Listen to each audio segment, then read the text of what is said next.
就是要来讲它的不好之处了。在轮胎界独当一面的品牌，不当因为是因为不合群啊，不合群才能搞得出自己的特色。想走自己的路啦。对，我觉得这样是好事。因为一开始没有人买啊。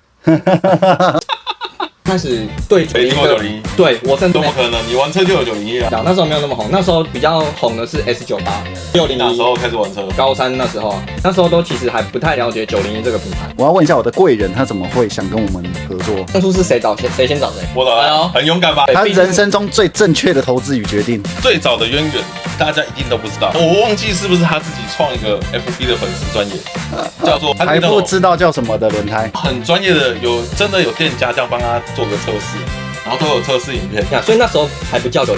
应该这个渊源是这样：2018年的时候还是现役选手，那刚好公司这边就辗转找到我，请我协助测试。那时候一听到3王2个字，我就谢谢。你不知道这是3王轮胎啊？我不知道，就是那个挂羊头卖狗肉。